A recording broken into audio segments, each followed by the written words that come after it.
stories about water and urban places. This is Ideanthro.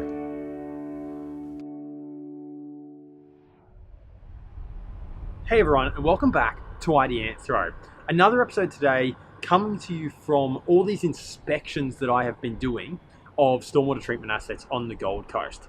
Today I'm going to be talking to you about something that I saw yesterday, and that was a very obvious example of how plants in direct sun in a bioretention system were very stressed, and then where there was shade in the very same system, the plants were absolutely thriving. And this is so relevant because so many of the bioretention systems that we see built have no shade of any sort, and we see all these really stressed plants in them.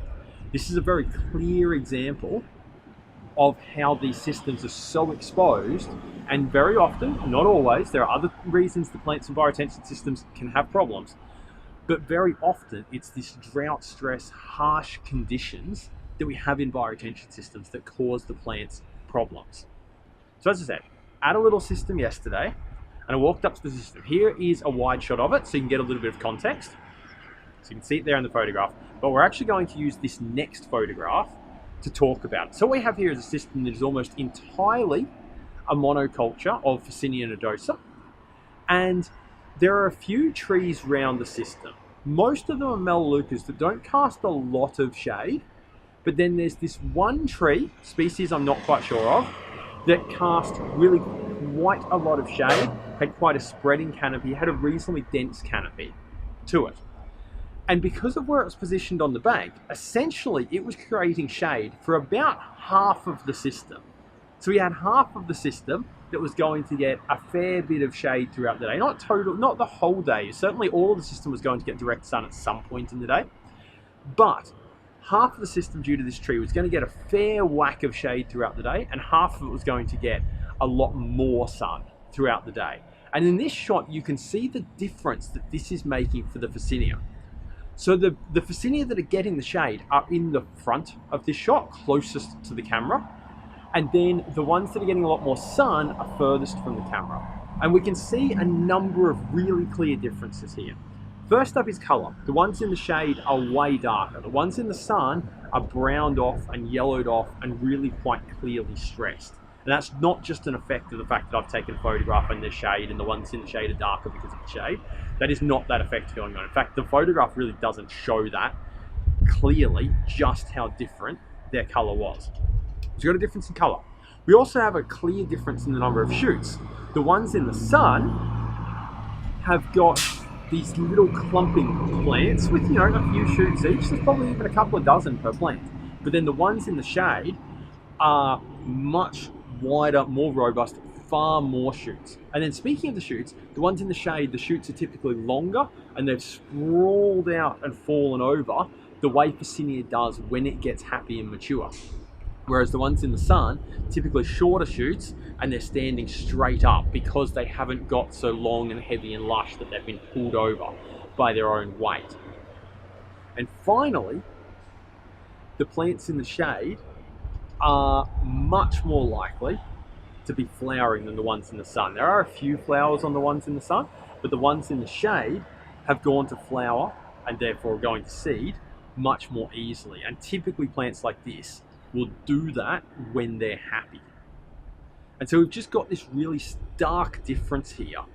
Within one system, a little control of lots of sun, and then some variation with a bit more shade, and the difference is amazing.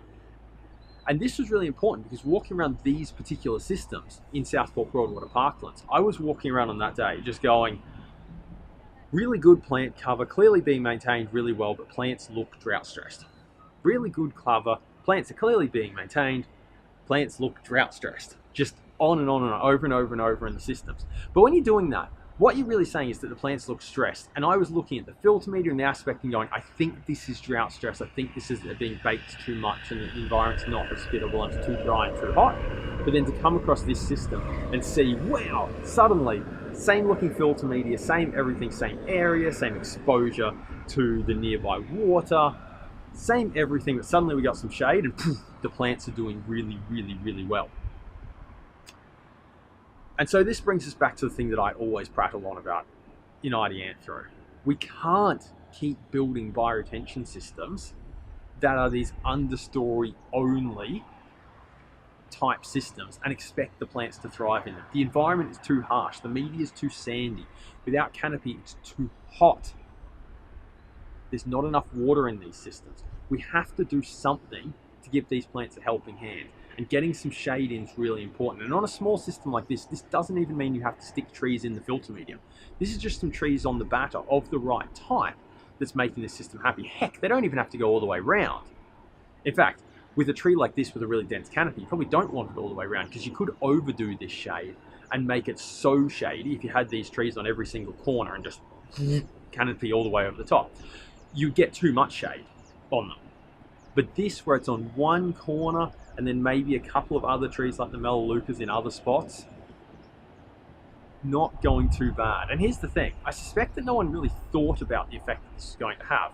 So if you thought about this really well and really clearly, and the species of tree and its position on the batter relative to, say, the western sun, the hot afternoon sun, and the shape of the system and how tall the tree is going to get and where it's going to cast shade, you could probably design this so that it very, very, very neatly cast all the shade you need from, say, one tree or a couple of trees on one batter, but also let lots of sun in, say, in the morning. So you've got that really good mix of some direct sun to keep the plants happy, but not so much during the afternoon and the middle of the day that they get baked. Okay, that's it. Just a super clear example of the benefit that shade can give in bioretention systems.